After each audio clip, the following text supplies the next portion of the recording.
اعوذ باللہ من الشیطان الرجیم بسم اللہ الرحمن الرحیم وَيَقُولُ الْإِنسَانُ وَإِذَا مَا مِتُّ لَسَوْفَ أُخْرَجُ حَيًّا، اور یہ انسان کہتا ہے حیران ہو کر، کیا میں جب مر جاؤں گا تو پھر مجھے زندہ کر کے اٹھا لیا جائے گا؟ یعنی یہ وہ لوگ ان میں سے کہ جو بعث بعد الموت کے منکر تھے۔ میں نے بارہا آپ کو بتایا کہ اکثر و بیشتر تو وہ مانتے تھے،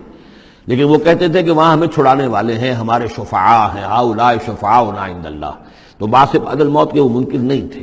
لیکن ایک طبقہ ان میں ایسے لوگوں کا بھی تھا۔ اب یہ ان کی بات ہو رہی ہے۔ وَيَقُولُ الْإِنسَانُ وَإِذَا مَا مِتُّ لَسَوْفَ أُخْرَجُ حَيًّا، کہ جب میں مر جاؤں گا پھر مجھے دوبارہ اٹھا لیا جائے گا اور نکال دیا جائے گا۔ أَوَلَا يَذْكُرُ الْإِنسَانُ، تو کیا اس انسان کو یہ یاد نہیں ہے، أَنَّا خَلَقْنَاهُ مِن قَبْلُ وَلَمْ يَكُ شَيْئًا، کہ وہ کچھ بھی نہیں تھا اور ہم نے اسے پیدا کیا ہے۔ تو کیا مشکل ہے ہمارے لیے دوبارہ اس کو پیدا کر دینا؟ کیا تھا وہ پہلے، اس کی کیا حقیقت تھی؟ یعنی جہاں سے ہم اپنے آپ کو جانتے ہیں وہ بھی ظاہر بات ہے کہ ایک نطفہ ایک ہے، اس سے ہمارا آغاز ہوا، یہ تو سبھی جانتے ہیں نا۔ تو اس سے اللہ تعالیٰ نے اگر انسان بنا دیا ہے تو کیا اللہ تعالیٰ دوبارہ تمہیں پیدا نہیں کر سکتا؟ فَوَرَبِّكَ، تو قسم ہے تیرے رب کی،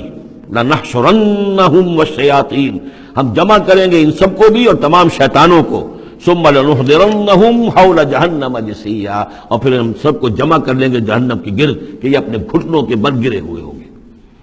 ثُمَّ لَنَنزِعَنَّ مِن كُلِّ شِيَّةٍ أَيُّهُمْ أَشَدُّ عَلَى الرَّحْمَنِ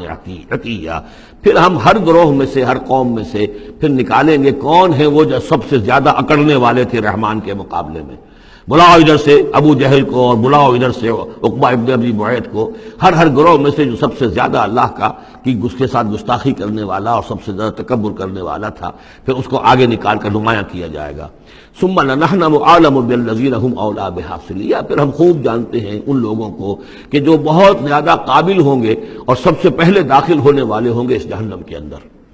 وَإِن مِّنكُمْ إِلَّا وَارِدُهَا كَانَ عَلَىٰ رَبِّكَ حَتْمًا مَّقْضِيًّا، اور تم میں سے کوئی بھی نہیں ہے مگر یہ کہ اسے ایک مرتبہ جہنم پر آنا ہوگا۔ یہ فیصلہ ہے تیرے رب کا حتمی، طے شدہ، حتماً مقضیہ۔ اس کا جو مفہوم سمجھا گیا میں اسے اتفاق کرتا ہوں کہ اصل میں وہ پل صراط جس کا تذکرہ جو ہے آئے گا سورہ حدید میں بھی اور پھر سورہ تحریم میں بھی، جس کو ہم پل صراط کہہ دیتے ہیں، الصراط ہے وہ، یہی صراط مستقیم جس پر ہم چل رہے ہیں، یہ عالم برزخ کے اندر جا کر اور قیامت کے دن جو ہے یہی پل صراط بن جائے گا اور یہ جہنم کے اوپر ہوگا۔ گویا کہ اس پر سے گزر کر لوگ داخل ہوں گے جنت کے اندر، تاکہ مشاہدہ کر لیں کہ اللہ تعالیٰ نے کس چیز سے ہمیں بچایا ہے۔ اور وہاں پر جو جہنمی ہیں وہ ٹھوکریں کھا کھا کر اس میں گرتے جائیں گے کیونکہ ان کے پاس روشنی نہیں ہوگی۔ یہ مضمون جو ہے کھل کر آئے گا سورہ حدید میں اور سورہ تحریم میں۔ تو یہ فرمایا کہ آنا تو ہر ایک کو پڑے گا، ہر انسان کا گزر اس پر ہوگا، تاکہ اور اس میں یہ کہ یقیناً جو بچا لیے جائیں گے ان کے دل میں کس قدر اللہ تعالیٰ کی اس رحمت کا اور مغفرت کی قدر کتنی ہوگی کہ اللہ نے ہمیں کس انجام سے بچایا ہے۔ وَإِن مِّنكُمْ إِلَّا وَارِدُهَا كَانَ عَلَىٰ رَبِّكَ حَتْمًا مَّقْضِيًّا ثُمَّ نُنَجِّي الَّذِينَ اتَّقَوْا، پھر وہاں سے ہم نجات دے دیں گے، بچا کر لے جائیں گے ان لوگوں کو جنہوں نے کہ تقویٰ کی روش اختیار کی تھی دنیا میں، وَنَذَرُ الظَّالِمِينَ فِيهَا جِثِيًّا، اور چھوڑ دیں گے ظالموں کو اسی میں پڑے ہوئے، وہ وہاں پر پڑے جائیں گے، گرتے جائیں گے اور اہل ایمان اور اہل تقویٰ نکل جائیں گے۔ وَإِذَا تُتْلَىٰ عَلَيْهِمْ آيَاتُنَا بَيِّنَاتٍ، اور جب انہیں ہماری روشن آیات پڑھ کر سنائی جاتی ہیں، قَالَ الَّذِينَ كَفَرُوا لِلَّذِينَ آمَنُوا، تو کہتے ہیں یہ کافر لوگ اہل ایمان سے، اَيُّ الْفَرِيقَيْنِ خَيْرٌ مَّقَامًا وَأَحْسَنُ نَدِيًّا، دونوں جماعتوں میں سے، دونوں گروہ میں سے کن کے مکان و مقام بہتر ہیں اور کن کی مجلسیں بہت اچھی ہیں۔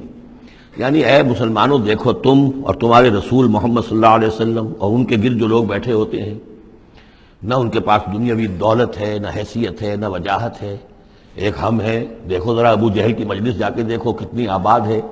بڑے بڑے چودھری لوگ آ کر اس کے پاس بیٹھتے ہیں۔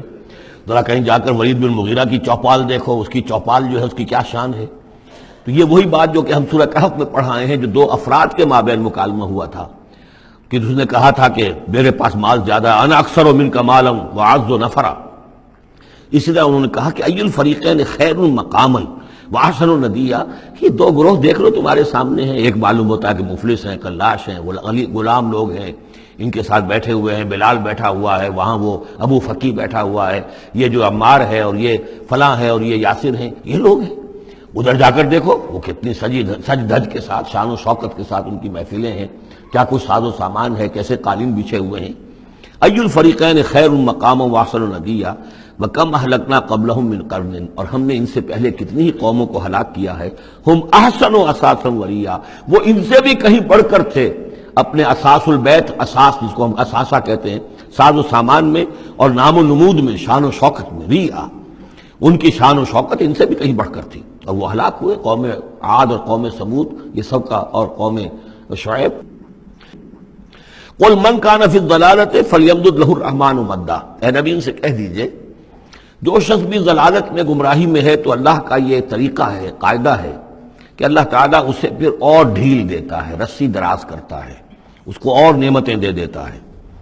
حتیٰ اذا رأوا ما یوعدون، یہاں تک کہ جب اچانک وہ وقت آ جائے گا کہ جس کے ان کو دھمکی دی جا رہی ہے، اما العذاب و اما الساعہ، یا تو دنیا میں عذاب آ جائے، عذاب ہلاکت، عذاب استحصال، یا قیامت، فسیعلمون، تب وہ جان لیں گے، من ہوا شر مکانا واضعف جندا، کہ کون ہے جو اپنے مقام اور مرتبے کے اعتبار سے بدتر ہے، اور کون ہے کہ جو لشکر اور اپنے لاؤ لشکر کے اعتبار سے کمزور تر ہے۔ اس وقت پتہ چلے گا کہ محمد زیادہ طاقتور تھے صلی اللہ علیہ وسلم، یا ابو جہل زیادہ طاقتور تھا۔ آخرت میں جا کر حقیقت کھل جائے گی۔ اس وقت تو یہ ایک سراب ہے، نظر آ رہا ہے، ایک ڈرامہ ہے، کھیل ہو رہا ہے، حقیقت جو ہوگی وہ منکشف ہو جائے گی۔